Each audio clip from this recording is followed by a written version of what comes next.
Football in Starkville, Mississippi is coming back, sort of. Student athletes arrived in small groups. All players and staff were tested for coronavirus.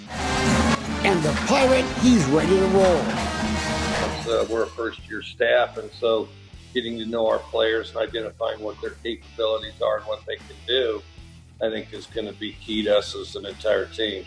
While Coach Leach gets the Bulldogs ready to take the field, we carry on the fight in Lubbock.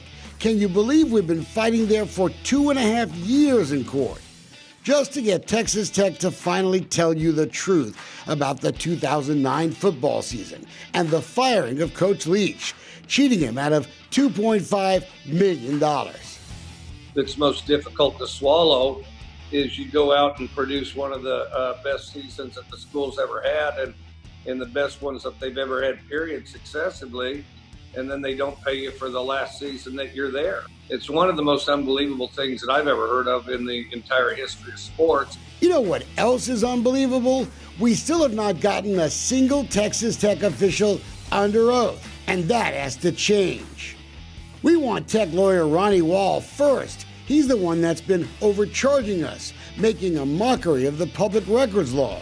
And he knows exactly what records have been destroyed and when they've been destroyed. The fact that this has gone on 2.5 years and we still have not had a single Texas Tech representative or witness under oath is extremely frustrating for a client. Texas Tech refused to produce Wall under oath when we asked Judge John Board to force the Texas Attorney General out of this fight. Texas Tech has tried to charge us nearly $500,000 so far to look at public records. They've been busted for overcharging twice.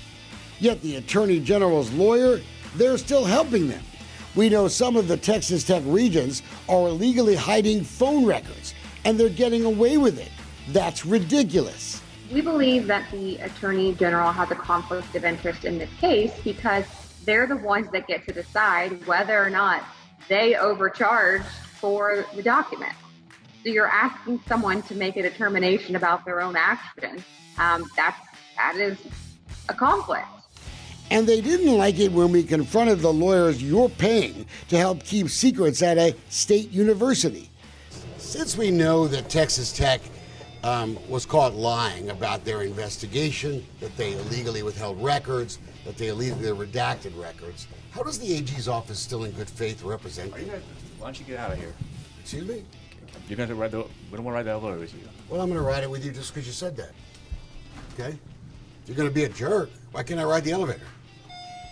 You want to answer the question? You want to explain? We can do this. Are you blocking me from coming in the elevator? This is childish. You're blocking me from leaving the elevator. Don't do that, okay? Don't be an idiot. I'll charge you with assault if you touch me again. It's been proven from the beginning to the end of this thing that they lied every step of the process, and obviously they don't want these lies exposed. How in good faith does the Attorney General look Texans in the eyes when he's representing a state college that clearly has been caught lying? How do you guys do that? I mean, isn't this supposed to be the public right to know?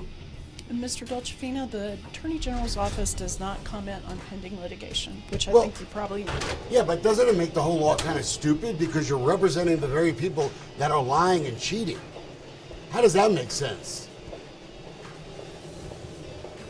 I mean, aren't you guys there to preserve the public right to know? It's that first paragraph that talks about how important it is. You know they illegally withheld records, yet you're still representing them. We already know the plot to fire Mike Leach was orchestrated by a few regents and former Chancellor Kent Hance. Texas Tech for nearly 2 years lied about their so-called investigation of Leach not even being completed.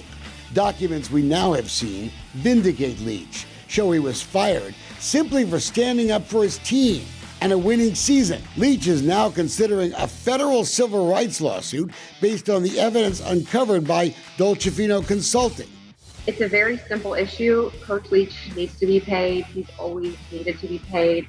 There's now records that vindicate him and apparently showed the only reason why he wasn't paid was because he sued them. My records aren't the only ones that Texas Tech is covering up. They're covering up any records they feel like covering up. which has nothing to do with democracy, the Constitution, or the legislation around open records. And so, no, all those records should be revealed. It's time for Texas Tech officials to face questions under oath.